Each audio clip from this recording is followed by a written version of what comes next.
Dito natin siya ilalagay, no? Ganyan yan siya. Tornilyo natin dito, saka dito.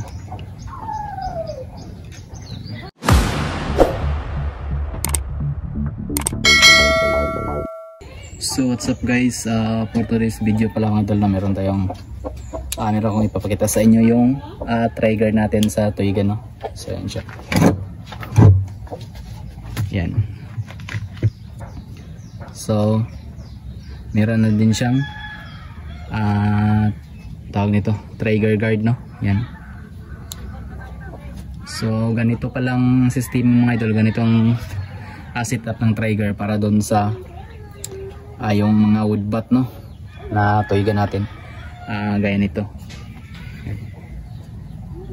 Itong style. So dito yan siya ilalagay, no,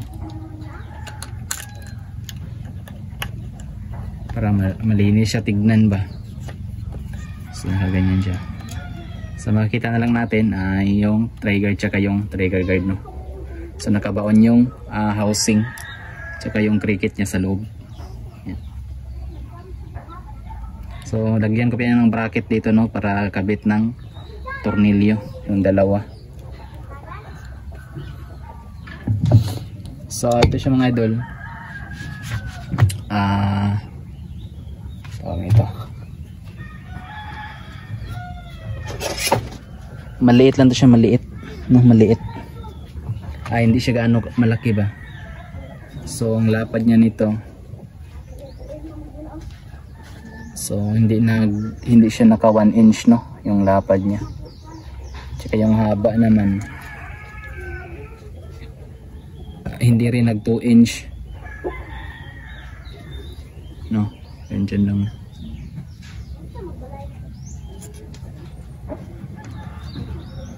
Tsaka yung kapal 1, 2, 3, 4, 5 hindi rin siya nasa 10mm siya. So pag nagwi-weak yun, magpapalit tayo ng igniter, no. So tanggalin na natin itong takip. Lambot lang yun siya. Yan. So kunin lang natin yung cricket niya sa loob. Ganyan. So may nakaabang na dyan, yung sa negative niya tsaka sa positive niya, no. So dito yan nagdaan sa gitna. So pag palit tayo ng ganito, ilalagay lang din natin. Yan. So pagkabit, ganyan lang. May dalawang ano yun siya, pin, no? So dalawang butas, isasagad lang natin dito, papasok. Yan. So solid wire yung gamit natin, no? Solid siya na wire. Ano siya, yung matigas siya na wire mga idol. Matigas siya, matigas. So mas maganda gamitin na ganito, solid, para pang matagalan ba, no? So yan. Bali dito natin siya ilalagay, no? Ganyan yun siya. Tornilyo natin dito, saka dito.